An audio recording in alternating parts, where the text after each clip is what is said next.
मेरी कोई भी पेड सर्विस नहीं है। कृपया मेरे नाम से होने वाले फ्रॉड से बचें।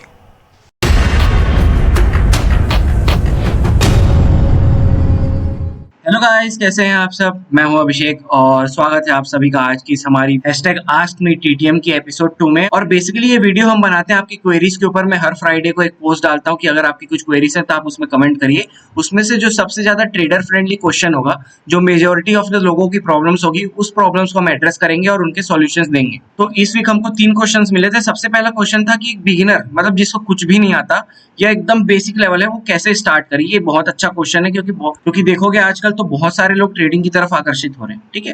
सेकंड क्वेश्चन था कि हम ट्रेडिंग की साइकोलॉजी कैसे अपडेट करें।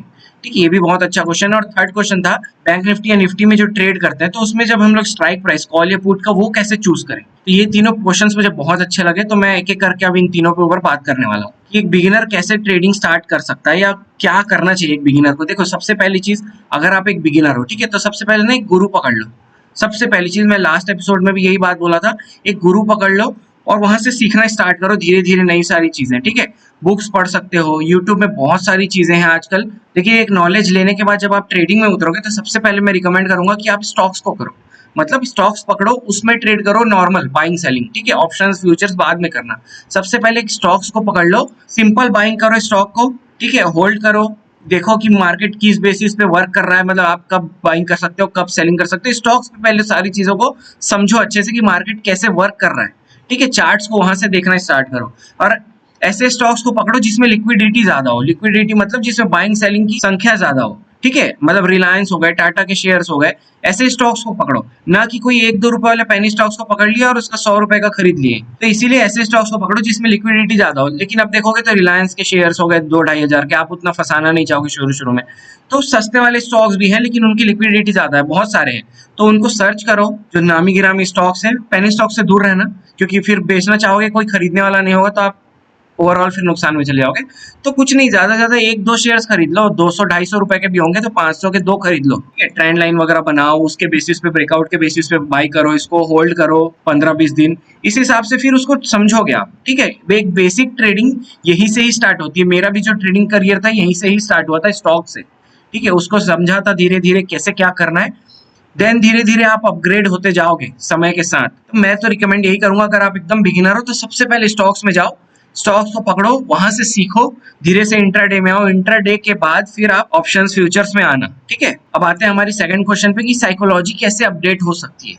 ठीक है, बहुत अच्छा क्वेश्चन है। देखो, एक एग्जांपल से समझाता हूँ। जैसे मान लो एक कुम्हार है जो घड़ा वगैरह बनाता है। ठीक है, मिट्टी के घड़े, गिलास या कुछ भी बनाता है, मिट्टी के खिलौने बनाता है, कुछ भी बनाता है, कुम्हार है। वो क्या करेगा, हर बार नई मिट्टी के खिलौने बनाएगा। हो सकता है कुछ गड़बड़ी मिलेगी उसको, तो उसको ध्यान रखेगा, अगली बार जब फिर से बनाएगा तो उस गलती को दोबारा नहीं करेगा। ठीक है, तो ओवरऑल देखोगे तो घड़ा बनाना सीखा कैसे, गलतियों से सीखा प्लस प्रैक्टिस से सीखा। ठीक है, तो साइकोलॉजी अपडेट करने का ऐसा कोई शॉर्टकट नहीं है। जितना आप ज्यादा ट्रेडिंग बैठोगे, रोज मार्केट में बैठोगे, उतना ज्यादा आपका साइकोलॉजी बिल्ड होगा। अब वो साइकोलॉजी बिल्ड कैसे, जैसे आपने कुछ गलतियां की, उन गलतियों को नोट करो, वो गलतियां किस कारण से हुई। हो सकता है आप फोमो में अब बाई कर लिए होगे, फोमो में एंट्री हो गई होगी आपकी कि यार चला जाएगा ऊपर और फिर मार्केट ने ट्रैप कर दिया। तो ऐसे कुछ सारी चीजें हैं, बहुत सारी, खाली फोमो नहीं, और भी बहुत सारी चीजें जिनके कारण हमारी साइकोलॉजी बिल्ड होती है। कितना, जैसे आप बाई कर लियो सही पॉइंट पे, तो कितने देर तक उसको होल्ड करना है। ये सारी चीजें आपको प्रैक्टिस से ही आएंगी और ये साइकोलॉजी ऐसे ही बिल्ड होगी जितने ज्यादा आप प्रैक्टिस करोगे। तो साइकोलॉजी बिल्ड करने का, अपडेट करने का सिर्फ और सिर्फ एक ही तरीका है, रोज मार्केट में बैठो। कुछ नहीं तो पेपर ट्रेडिंग भी करो, लेकिन पेपर ट्रेडिंग भी ऐसे करो कि आप रियल मनी से कर रहे हो। ठीक है, ऐसे नहीं कि कहीं पर भी एंट्री ले रहे, कहीं पर भी एग्जिट कर रहे हैं। ऐसे में आप कुछ सीखोगे नहीं। अगर उसको रियल मनी समझ के ट्रेड करोगे, पेपर ट्रेडिंग को, तभी आप कुछ हेल्प कर पाओगे खुद की। ठीक है, या तो अगर आप एकदम बेसिक लेवल पे, तो 10 के से आप स्टार्ट करो, एक एक लॉट आएगा। ठीक है, हाँ, नो डाउट कि इसमें कुछ आप ज्यादा प्रॉफिट नहीं कर पाओगे और बेसिकली आपका मोस्ट ऑफ द पैसा इसमें चला जाएगा ट्रेडिंग फीस पे।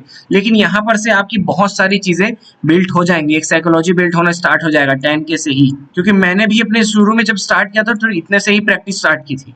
और वहीं से धीरे धीरे चीजें बिल्ड हुई। मेरे भी बहुत सारे पैसे ट्रेडिंग फीस में गए थे, ठीक है, ब्रेक इवन में भी रहता था तो मेरे माइनस में दिखाता था क्योंकि ट्रेडिंग फीस में चले गए थे। लेकिन साइकोलॉजी यहाँ से बिल्ड हो रही थी कि कब एसएल लेके मेरे को निकलना है, ठीक है, प्रॉफिट में हो रहा है तो मेरे को कब तक बैठना है, ये सारी चीजें यहाँ से ही बिल्ड होंगी। और अब आते हैं हमारे आज के लास्ट क्वेश्चन पे। थर्ड क्वेश्चन है हमारा कि स्ट्राइक प्राइस की सिलेक्शन कैसे करें। देखो सबसे मेन क्वेश्चन है, क्योंकि ना बहुत लोगों को तो पता ही नहीं है कि स्ट्राइक प्राइस कैसे सेलेक्ट करते हैं। तो देखो 3 स्ट्राइक प्राइस होती है, आईटीएम, ओटीएम, एटीएम, ठीक है। एकदम बेसिक जल्दी जल्दी बताता हूँ। ओटीएम मतलब out of the money, ATM मतलब एट द मनी, और आईटीएम मतलब इन द मनी। अब देखो एटीएम जो जस्ट आगे वाला है, मतलब जैसे 205 है, 18,205 है, तो एटीएम कौन सा होगा, 18,250, ये आपका एटीएम हो गया। और इसके ऊपर अब जितने जाएंगे, जैसे 18,300 या 300 के ऊपर वाले जितने, ये सब हो जाएंगे ओटीएम।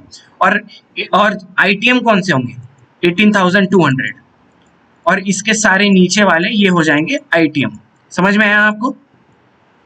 अभी स्ट्राइक प्राइस यहाँ पर है 18,205, इसके नीचे वाले सारे आईटीएम, इसके जस्ट ऊपर वाला एटीएम, और जस्ट ऊपर वाले के ऊपर वाले जितने भी है वो सारे हो गए ओटीएम, ठीक है। ये समझ में आया? तो अब इसमें सिलेक्शन कैसे करना होता है स्ट्राइक प्राइस का, देखो बहुत सिंपल, अच्छे तरीके से समझा रहा हूँ। 18,205 है यहाँ पर, अभी हम लोग सी की बात कर रहे हैं, ठीक है, ऊपर जाएगा मार्केट, हम लोग सी की बात कर रहे हैं, दोनों की बात करते हैं। आईटीएम की, अगर यहाँ पर आप आईटीएम बाई किए होते और अगर आप एटीएम बाई किए होते तो दोनों केस में क्या क्या होता। यहाँ पर आईटीएम बाई करना क्यों अच्छा है, क्योंकि मार्केट जस्ट आईटीएम देख रहे हो, ये जो पॉइंट है मात्र आईटीएम से 5 पॉइंट्स ऊपर है। आईटीएम कौन सा हुआ, 18,200 हमारा आईटीएम है ना, तो ये बाई करना जस्ट 5 पॉइंट्स ऊपर है, तो ये आईटीएम अभी बहुत सेफ है। और वहीं अगर आप एटीएम बाई कर लेते तो एटीएम इस पॉइंट से, अभी जो प्राइस चल रहा है उससे कितना दूर है, 45 पॉइंट्स दूर है। तो ये एटीएम का प्राइस, आपका जो प्रीमियम है वो अच्छे से कब बढ़ने लगेगा, जब ये आईटीएम हो जाएगा। समझ रहे हो? जब ये एटीएम आईटीएम हो जाएगा तब आपका प्रीमियम अच्छे ऐसे में भी बढ़ेगा। अगर मार्केट यहाँ से ऊपर जाएगा 45 पॉइंट्स तो भी बढ़ेगा, लेकिन कायदे से अच्छे से कब बढ़ेगा, जब ये आईटीएम हो जाएगा। तो आईटीएम कब होगा, जब ये स्ट्राइक प्राइस 18,205 चल रहा है, ये 18,250 के ऊपर चला जाएगा, क्योंकि ये वाला एटीएम का स्ट्राइक प्राइस क्या है, 18,250 ही तो है इसका, है ना। एटीएम का जो स्ट्राइक प्राइस है 18,250, आईटीएम का है क्या, 18,200, और स्ट्राइक प्राइस चल रहा है 205। तो मार्केट को एटलीस्ट यहाँ से 45 पॉइंट्स मूव करना पड़ेगा, और 50 के ऊपर, मतलब 250 के ऊपर जब जाएगा तब ये एटीएम हो जाएगा आईटीएम, तब इसके प्रीमियम्स और अच्छे से बढ़ने लगेंगे। तो ये रिस्की हो गया ना एक तरीके से, आप देखो, क्योंकि मार्केट अगर चलो 18,230 से फिर नीचे आने लगा तो इसमें थीटा डीके होने लगेगा, और इसमें एज कम्पेयर टू एटीएम कम थीटा डीके होगा आईटीएम में, ठीक है। ये समझ में आया? अब सेम इसी को पी में समझते हैं, जैसे 18,205 है, ठीक है, आपको यहां से लग रहा है कि मार्केट अब जाएगा नीचे, तो हम क्या कर रहे हैं, पी बाई करेंगे। तो जब पी बाई करेंगे तो अब यहां पर देखोगे तो ये क्या हो गया आपका, अगर इसका एटीएम देखोगे पी का, तो इसका एटीएम हो गया 18,200, ओटीएम कौन सा होगा, 200 की जितने नीचे वाले हैं ओटीएम हो जाएगा, और 250 ये हो जाएगा आपका आईटीएम, या इससे ऊपर वाले सारे ये हो जाएंगे आईटीएम। तो इस केस में आप क्या बाई करना चाहोगे? अब देखो यहाँ पर से अगर आप देखोगे मार्केट आपको लग रहा है यहाँ से नीचे जाएगा, ठीक है, यहाँ पर आईटीएम बाई करोगे तो आईटीएम ठीक है, लेकिन यहाँ थोड़ा महंगा मिलेगा।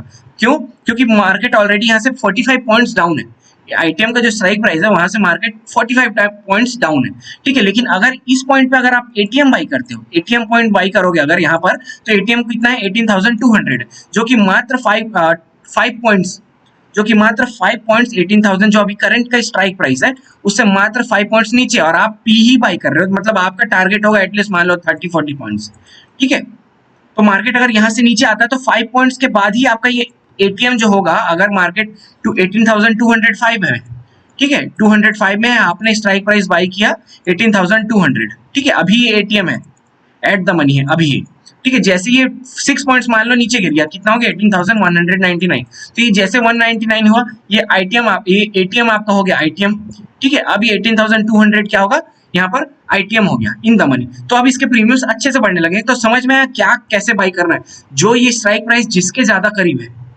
ठीक है, उस चीज को आप बाई कर सकते हो, ज्यादा करीब हुआ तो। नहीं तो सेफेस्ट ऑप्शन तो आईटीएम है ही, सेफेस्ट ऑप्शन है वो। लेकिन अगर ये एटीएम आपको एकदम 5 पॉइंट के आसपास मिल रहा है तो यहाँ पर आप एटीएम को चूज कर सकते हो। और ओटीएम किस केस में करते हैं, देखो ओटीएम पे आते हैं। ओटीएम हम कब यूज करते हैं, देखो ओटीएम ना मैं बेसिकली सिर्फ थर्सडेज को यूज करता हूँ, एक्सपायरी वाले दिन, वो भी तब जब मार्केट एक शॉर्ट कवरिंग या लॉन्ग अनवाइंडिंग वाला मूव देता है अब ये दोनों तो पता होगा आपको क्या होता है शॉर्ट कवरिंग, लॉन्ग अनवाइंडिंग, मतलब जो कॉल शॉर्ट और पुट शॉर्ट वालों को भगाने के लिए मार्केट 1 आध 2 बजे के बाद जो बहुत बड़ी रैली कर जाता है ना थर्सडेज के दिन, उसकी बात कर रहा हूँ। तो उस केस में क्या करते हैं हम लोग, जैसे मान लो अभी स्ट्राइक प्राइस चल रहा है 18,240, ठीक है। अभी ये मान लो करंट स्ट्राइक प्राइस है 18,200, क्या हो जाएगा यहाँ पर आईटीएम हो गया, ठीक है। एटीएम क्या होगा यहाँ पर 18,250 एटीएम, और इसके ऊपर 250 के ऊपर वाले 18,300 वाले यहाँ पर से हो जाएंगे ओटीएम, ठीक है। ये समझ में आया। अब यहाँ पर मार्केट चल रहा है स्ट्राइक प्राइस में इस पॉइंट में, ठीक है। और मेरे को ऐसा लग रहा है कि अगर मार्केट शॉर्ट कवरिंग मूव के लिए गया तो कम से कम वो 100 से 150 पॉइंट ऊपर जाएगा, मेरे को ऐसा लग रहा है, ठीक है। मार्केट अगर रैली करना स्टार्ट किया तो 100 से 150 पॉइंट मार्केट यहाँ से ऊपर भागने वाला है जोरदार, ठीक है। इस केस में क्या करता हूं मैं, इस केस में ये थर्सडेज का ही बता रहा हूँ, बाकी दिन इसको मत करना। इस केस में आप 2 चीज कर सकते हो, आप एटीएम भी कर सकते हो अभी अगर आपको थोड़ा सा सेफ जाना है, ठीक है। लेकिन अगर आप खतरों के खिलाड़ी हो, आपको चाहिए बड़ा प्रॉफिट, तो उस केस में मैं क्या करूंगा उस दिन, क्योंकि यहाँ से 60 पॉइंट ऊपर है और मैं एक्सपेक्ट कर रहा हूँ कि 100 से 150 पॉइंट रैली करने वाला है, तो मैं इस ओटीएम को टारगेट करूंगा 18,300। मार्केट क्या करेगा, यहाँ से 60 पॉइंट रैली करेगा तो बढ़ेगा ही। जैसे ही 18,300 जो अभी ओटीएम था, ये जैसे ही आईटीएम बन गया ना, आईटीएम जैसे ही बन जाएगा और मार्केट मान लो हाई लगा लिया 18,350 का, तो ये जो है ना, इसके प्राइस, इसका जो पैसा रहता है ना, वो 3 से 4 गुना 5 गुना बढ़ जाता है। अगर ये स्ट्राइक प्राइस मान लो जब मैंने इसको बाई किया 10 रुपए था, तो ये इतना हाई जब तक लगाएगा ना मार्केट, तो ये 40-50 रुपए हो जाता है। इतनी तेजी से इस ओटीएम के प्राइसेस बढ़ेंगे, तो इसीलिए बोल रहा हूँ ये थर्सडेज को बस रिकमेंडेबल है ओटीएम वाला। बाकी दिन अभी आपको आईटीएम और एटीएम वाला मैं चक्कर समझा चुका हूँ कैसे स्ट्राइक प्राइस को सिलेक्शन करना है। होप आपको वीडियो पसंद आई होगी। अगर वीडियो पसंद आई है तो प्लीज वीडियो को लाइक करें, चैनल को सब्सक्राइब करें और बेल आइकन को दबाना ना भूलें, ताकि जल्दी से जल्दी मेरे वीडियो के नोटिफिकेशन मिल सके। अब मिलते हैं इसके नेक्स्ट एपिसोड में। जय हिंद, बाय बाय।